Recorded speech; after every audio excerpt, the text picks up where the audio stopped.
Hi ladies and gentlemen, in this video we are rejoining Gunter Koszorek at the Nikopol bridgehead in Ukraine in late 1943. The defence of Nikopol is critical for the German war effort due to the large manganese deposits nearby. Adolf Hitler has personally told his commanders the loss of Nikopol would mean the end of the war. The only thing on Koszorek's mind, however, is the survival of him and his mates. Let us begin. Today is different. There is no more peace. Immediately after I wake up, a rolling barrage starts, but as it continues it gets louder and louder. It's the long-awaited major Russian assault. Will the troops in the trenches on the main battle line be able to hold the enemy back? No. He breaks through our lines and immediately thereafter the alarm is given. As we sit in the vehicles, Katya, the local village girl who hosts us, comes to us and says her goodbyes. She has tears in her eyes. Does she sense something? This engagement will be one of our heaviest yet, with very many dead and wounded. It's a good thing we don't know about this beforehand. Katya follows our vehicle for quite a distance, and as we start to pick up speed, she waves to us until we disappear round a bend. The vehicles drive to the village exit and then take cover in a natural hollow in the terrain. The noise of combat in front of us gets louder and louder. We jump down from our vehicles and await the order to engage. Then, suddenly, several T-34s appear in front of us. They are only a few hundred meters away, on top of a ridge, and are firing into the village. Word spreads like wildfire that the enemy has broken through the infantry lines and sections of the mountain infantry, and have apparently rolled over the artillery position in the gorge a few kilometers from the village. The Russian troops that are now pouring through the breach in the line are already moving out the German prisoners. Behind us, our assault guns and tanks drive into position, and an aggressive exchange begins between them and the T-34s. The T-34s make very good targets, sitting as they do on the snow-covered high ground. Before long, we have taken out over 20 of them, with only 2 losses on our side. The rest of the T-34s seek safety. Towards noon, we, the Panzergrenadier, go into action. We have to cross open country without any cover. The enemy has been waiting for this, and he greets us with a furious bombardment using all his heavy weapons. All hell breaks loose around us, and a tumultuous inferno of violence and unceasing destruction comes pouring down. A score of combat aircraft swarm over our heads, raining bombs on us and our tanks. The tanks rapidly make smoke to avoid being seen. In the meantime, we are lying flat on the ground without any cover, wishing that we were moles so that we could crawl to safety. The ground beneath us shakes with the impacts and explosions. All around us we hear painful cries from the wounded calling out for the medics. We run forward through the thundering hell with only one thought in mind, to somehow find some kind of cover there in front of us. Even though we make it through the artillery crossfire, death waits for us 1,000 times over. The Russian machine gunners hammer away at us with all barrels, and the enemy anti-tank weapons and divisional artillery fire at our every movement. Bursts of hot bullets swish by me and tear up the thin snow cover around. I can feel a hot burning on my skin and throw myself on the ground again. Unfortunately, I hit my chin on the steel jacket of my machine gun, which I have allowed to slide off my shoulder when I hit the ground. For seconds I am knocked out, but I jump up again and bound over towards my right, where I have seen a flat, snow-covered hedge. The bullets are fizzing into the ground. For seconds I am reminded how many times over the last few weeks I have sped through the enemy's rain of fire. Up till now I have been lucky, and have, with God's help, always come through. Will I manage it this time? I do now what I have always done. I run, bent double, driven on by fear that I'll be hit any moment. My body seems as if it's electrically charged, and I feel hot waves running down my back. Sweat pours from my forehead down into my eyes, making them sting. Every now and then I throw myself flat onto the ground and stick my head in between my shoulders like a tortoise. Thinking that a hit low down in my body would not cost me my life, I prefer to cover the distance to the hedge, crawling flat on my stomach, feet first. But I jump up again and run on, the machine gun on my shoulder. It seems like an eternity has passed before my assistant and I reach the hedge. Finally, we get there and find a little bit of cover. On the churned-up field behind us, the wounded are whimpering, for they can no longer run. They lie amongst the many dead bodies and roll over in pools of blood, often in their death throes. Less than 10 paces behind me, I can see Willi Kraus lying in a pool of blood.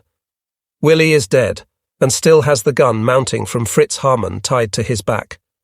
Beside me lies a young panzer grenadier from the group belonging to Dreyer. He is bleeding from his head and is trying to reach the mounting. He can't reach it. I see him hit by a burst of machine gun fire, and his bullet-riddled body just collapses. Paul Adam, who has also seen it, lies next to me and coughs from wheezing lungs. His eyes flicker. He had untied his mounting during the run and carried it in his right hand, so as to present the enemy with a more difficult target. Behind us, an armoured personnel carrier tries to collect the wounded. Further along the hedge, the Russians are lying in trenches. Machine guns from the light platoons are now firing from the flank into them. Our attack goes on. Our tanks and assault guns advance along a broad front and fire into the Soviet positions. Then the Russian artillery begins to open up again. This time the shells land between us, but also on the Russian lines. The Russians hurriedly fire green flares, and the next rounds land only in the area between us. Hurry, fire green tracers. Someone yells, and immediately the lights zip away from our lines into the sky. The trick works. The next shells whine over us into the quagmire beyond. With support from our tanks, we are making pretty good progress. The platoons on our right are already tossing hand grenades into the Russian trenches. I've inserted a fresh magazine in my machine gun and am now storming forward with the others towards the trenches. The Russians are surprised and disorganized. Some of them start to jump out of the trenches and run towards their rear without their rifles. 2 of them are still standing behind a heavy machine gun and firing. Still at full pelt, I empty my magazine at the pair of them and hit them. Then I slip on the ice on the rim of the trench and dive headlong into it. A shining metal point glints in front me, and I feel a rip on my right cheek. I hold my machine gun in my right hand, and am about to get up just as the Russian in front of me is about to run his bayonet through me. At that moment he crumples from a burst of fire. Fritz Koshinsky is standing on the edge of the trench with his submachine gun, but before he can join me in the trench, he too buckles and sinks to the ground. I grab hold of his camouflage suit and someone helps me pull him into the trench. He moans and grimaces in pain. The other man is a really young medic, his face as white as a sheet. He mumbles something and we both stare at the blood-soaked spot on the Fritz Koshinsky's white camouflage battle dress. The medic wants to turn him a little bit on his side, but Fritz presses both hands on his stomach and groans. "Just leave me. It hurts." The medic nods. "Shot in the stomach," he remarks. Fritz tries to support himself. I can already feel it running into my stomach. I want to give him some encouragement and mutter something about sewing him up. Then I give him my hand and say, "Until then, Fritz, we didn't have much time. Good thing you got him." He nods and tries to smile. The fact is, Fritz Koshinsky saved my life. Another time it will be someone else, and I'll save others in turn. That is the way of things at the front. Everyone tries as best as he can to save his own life, as well as those of his mates. No one talks about it much. It is the natural thing to do. The attack continues. The enemy trenches are still not all rolled up. I run after the others until I catch up with Paul Adam, who is the last of them. He turns around and says with a worried look, "Good God, you are bleeding like a pig. Where did you get that?" For the first time, I notice that blood from my cheek is running down my neck. However, I can't feel any pain. Then Waldemar Krekel squeezes through the narrow trench and wipes my cheek with some bandage. "Lucky for you, it's only a surface wound," says Waldy, and covers the cut with a plaster. When I tell him his good friend Fritz has been shot in the stomach, he is shaken and says, "Stomach wounds are very bad. I only hope that Fritz didn't fill his belly before he was hit." Everyone knows what Waldy means by that. Although no one orders us not to eat too much before going into action, old hands have warned us never to fill our bellies with food beforehand.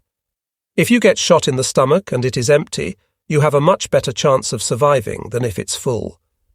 No one knows for sure whether it's true, but it sounds plausible. Many soldiers, including me, follow this advice. Others can't help themselves and just have to eat. More to the point, they can't resist tucking into their cold rations when they arrive, even just before going into action. Some eat during the drive up to the jump-off point, with comments such as, "What's gone is gone," and "I can't leave good food behind for Ivan to eat." I get the impression that many of the men who speak in this way do so to calm their nerves, from which all of us suffer just before combat. Fervently hoping that Fritz Koszynski will survive his stomach wound, we press onwards in the narrow trench. At one point, there are so many dead Russian soldiers lying on top of each other that we can crawl over them only with difficulty. Poor devils, most of them have faces as young as ours. They were our enemy and they wanted to kill us?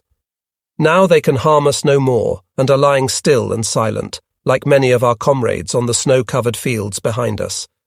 The only difference is the uniform, and perhaps they are not, as are our dead, given a wooden cross on their graves in Dnyaprovka, but when time permits are buried in a mass grave and incinerated by our rear echelon troops when we have successfully ejected the enemy from his assembly area. During darkness, we withdraw a short distance and occupy a new line. We're pleased that there are defensive positions all over the place and also shelter from tanks. Digging out new positions in the frozen ground would call for a back-breaking effort. Even now, the sweat is pouring from us as we break up blocks of deep frozen earth to camouflage our machine gun in its new firing position. During the night, we can hear the enemy return and start to dig himself in out there in front of us. We can clearly hear him using picks and other tools to break the ground up. He stops work only when we send a mortar round or two across. Since the Russians are so busy digging in, we are spared further close combat, and so our fresh supplies of food and ammunition arrive unhindered. From the drivers, we hear the bad news about the number of dead and wounded this attack has cost us. Apart from the loss of the commander of the 2nd Battalion, we are told that our former Squadron Chef and current commander of the 1st Battalion has also been wounded, as have 2 other officers from the battalion and a senior doctor. The old man is also supposed to have taken a hit in the left arm. The leadership of our squadron is now reported to have been turned over to a lieutenant whom nobody knows. It's said that our squadron has suffered 7 dead and 21 wounded, among them Willi Kraus and the young Panzer Grenadier Hanke, who comes from our heavy weapons section. 2 more wounded soldiers are added to the total, and they've only been with us for a couple of days. The mortar section report 4 wounded. The 2nd Squadron is supposed to have suffered particularly heavy casualties. It now has only 19 men, with many wounded and 12 dead. This has been a very bad day, and it does not pass unnoticed. It tempers all the feelings of confidence I have, which, as a winner, you often experience when I think of the high price we have had to pay. The 20th of December. Paul, Adam and I work all night to improve our defences, and as a result can keep ourselves warm. The frost got more severe during the night, and we were given a blanket to help. As dawn breaks, there's no sign of the enemy. The Russians are masters of camouflage. After an hour or so, the clouds thicken and it begins to snow. This is fine from our point of view, since the snow covers everything with its white sheet and therefore camouflages our position. Paul, forever peering through the telescopic sight, spots a couple of mounds of snow in the distance, under which we suspect the enemy is hiding. However, the Russians are keeping quiet. Towards noon, we are subjected to intensive mortar fire, and shortly afterwards, on our right flank, there is some close-range shooting. We can also hear tank and anti-tank guns. But all is quiet directly to our front. After nightfall, we can again hear the picks and shovels at work, and the noise lasts well into the night. The enemy is reinforcing his jump-off positions, and he will again try to throw us out of the MBL. Orders from the regiment are that we stay in our holes until the danger has passed, and the infantry and mountain troops will take over the positions again. Fat chance. The 21st of December. The day begins with poor visibility, but it doesn't snow. During the night we were supplied with straw, which helps to insulate the frozen ground and keeps the feet a bit warmer. The enemy is firing continuously with his mortars and machine guns. We can't raise our heads, so we keep quiet and don't give him the advantage of discovering our positions, assuming he doesn't attack. In the evening, it's quiet again. Waldy and Dreyer come and see us, They tell us that an enemy deserter has divulged that the Russians are preparing for a major assault. We therefore get together several extra boxes of ammunition for our position. During the night it is really cold, and there is no way we can even think of sleeping. With every breath of air, tiny icicles form on our stubble. I suggest digging out a tunnel at the narrow end of our trench, knee-height, so that we can crawl into it for sleeping. Paul is delighted with the idea, and so we make a start. After digging straight into the bank for about half a metre, we excavate at a right angle so as to protect us from splinters. The frozen walls give us additional protection against being crushed. And the 22nd to 23rd of December. The front has been quiet, and we are asking ourselves if the Soviets are going to be as tolerant over Christmas. It would be nice, but we don't trust them. We are told that the spies has prepared something special for us at the front line. We hope the Russians won't disturb us on Holy Night. The 24th of December. It's been freezing cold again during the night, with a heavy frost, but we didn't notice this in our sleeping tunnel. I covered myself with a blanket and the ground sheet, and between shifts I slept really solidly. Soon the mortar rounds are whining in over us. The Russians are again trying to surprise us with sudden shelling, and sometimes they unfortunately manage to catch us in the open. As I hear the rush in the air overhead, I prick my ears like a fox and listen intently to the sounds. My ears are so well attuned that every type of noise along the front is picked up. In front of me nothing has changed, only the mortars continuing to fire at our positions for another half an hour. When it's all quiet, Gefreiter Plischka, whom we all know as the Professor, because we respect him for his knowledge from the other heavy weapons section, runs up excitedly and tells me that sadly Stabsgefreiter Dreyer has been killed by a direct hit from a mortar round. 2 young Panzergrenadier were also killed. He has also learned from a medic that Fritz Koszynski died from his stomach wound while at the main dressing station. This is bad news, reminding us how near death is all around us. Much to our surprise, the day passes without an attack. The clouds are low, and now and again it snows. Often we hear the sharp report of a rifle shot, and shortly afterwards the bullet exploding with a light crack. The Russian snipers are using explosive rounds, which tear large holes in any flesh they hit. When it becomes too much for our machine gunners, they answer with a short burst. We get our rations while it is still dark, and because it's Christmas Eve, we receive potato salad and a lump of meat. Instead of coffee, the canteens are filled with tea and rum. In addition, each man receives a Frontkampfverpackchen, 2 packages of cigarettes and Christmas biscuits. Our spies had held up delivery of the packages from home for several days in order to hand them over to us tonight. Paul and I each receive ours. We place everything on the ground sheet. As well as some sweets lovingly packaged up by my mother, I discover a small artificial pine tree branch, decorated with silver threads and dotted with small toadstools. A Christmas tree candle and holder are also included. "Great, now we can celebrate Christmas," says Paul, holding up the branch. "Yes, why not?" I agree. Using the ground sheet weighted down with some ammunition cases, we cover our narrow foxhole.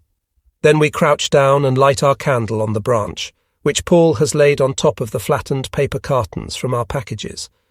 We think about our loved ones at home and munch on the biscuits. The tea with the rum goes to our heads a bit. Then Paul interrupts the silence and says, "Merry Christmas." I nod. "Merry Christmas, Paul." I wonder about him as he suddenly breaks into a carol. He is usually the one who waits until someone else does something. He begins with "Silent Night, Holy Night," and I mumble along. But our voices sound pathetic, and Paul notices this as well. After the first few lines, he begins another carol. "Oh, come all ye faithful, joyful and triumphant." Paul's voice sounds soft and dejected. Then he stops in the middle and shrugs his shoulders. It doesn't work. I understand what he means. It is not the best moment to sing Christmas carols. Too much has happened recently, and we can't help but think of those of our comrades who can't be here to celebrate with us. Only a few hours ago we lost Dreyer and the 2 young Panzergrenadier, and 3 days earlier Willi Kraus, Fritz Koszynski and the other young grenadier Hanke, to mention a few. They were looking forward to Christmas back in the barracks as well. We understand that for some of them there are still mail and packages waiting in the orderly room. Those who have written them do not yet know that they will not be reading their mail. Lost in these thoughts, we suddenly hear the familiar whoosh over us and then the impact of shells. So Ivan is not going to give us any respite this Christmas Eve after all. We blow the candle out and peer into the darkness. Over the entire front, tracer bullets are rising into the night sky. Well, we at least have festive lights on Christmas Eve, says Paul rather bitterly. Still nothing moves in front of us, but then we hear the unique noise of incoming rockets. Stalin Orgeln, yells a soldier from our light platoon. We duck down into our tunnel in the ground, and the next minute we hear an explosion, and a piece of rocket shrapnel hits one of our ammunition crates and tumbles into our foxhole.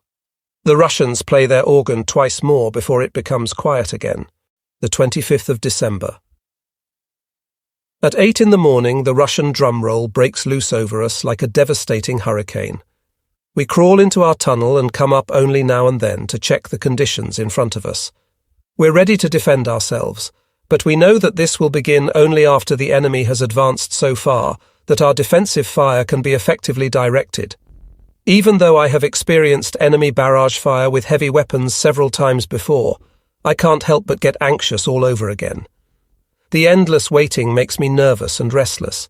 I know that the barrage will lift sooner or later, and only then will the actual fighting begin. However, until that happens, 1,000 thoughts swirl around in my head. With these thoughts come memories of earlier engagements. Images appear before my eyes, and I see again the despair and the disaster at Ritchow, on the Don bitter experiences which I thought I'd long forgotten, but which now stand again before me. Again I am seized by terror as I was at that time, and I pray quietly and fervently that I will again come through this attack without injury. The grueling shelling lasts nearly 2 hours. Then someone yells loudly, "They're coming!" Finally, I take a deep breath. But I am uneasy because I know that again, some will not survive this battle. It is, however, also my freedom from the grinding barrage, which I'm unable to ignore by willpower alone. As soon as I get behind the heavy machine gun with Paul, my thoughts are all concentrated on the advancing enemy. The Russian artillery has lifted a little, and the heavy rounds now howl over our heads. When we suddenly open fire, we are filled only with the desire to defend ourselves from the enemy in front of us and prevent him from being able to overrun our positions. The shells from our defensive fire are now screaming over our heads from behind. It is as though 100 cannon are loosing off their deadly projectiles all at once. In front of our artillery, a defensive line of tanks and assault guns has rapidly driven up and is now firing point-blank into the enemy assault waves. The enemy does not have a chance to come even close to our defensive positions. He has already been destroyed before we can attack him with our infantry weapons. In the end, our machine guns stop a few small groups which have been able to escape our deadly crossfire and who still attempt to reach our positions. During the evening, we learn that our shells have been fitted with impact fuses, which cause the rounds to burst on striking the target, and with their anti-personnel splinter charges cause havoc amongst troops. This results in a terrible massacre for the enemy, and we couldn't help but feel a certain satisfaction. When all's said and done, he had dared to disturb us during our holiday. During the late afternoon, the Soviets try to dislodge us with another barrage and advance. This attempt is just as unsuccessful as the first. Now we know that their intentions were to disturb us during Christmas, which the Russians do not celebrate until the New Year. Our losses were within reason, although we did suffer several dead. We were told that the enemy has lost 35 T-34s throughout the sector. It appears as if he has decided to calm down for a while, because for the next few days we would see no combat. The 28th of December. The day at the front has passed quietly. We believe that the enemy has enough to do and can leave us alone.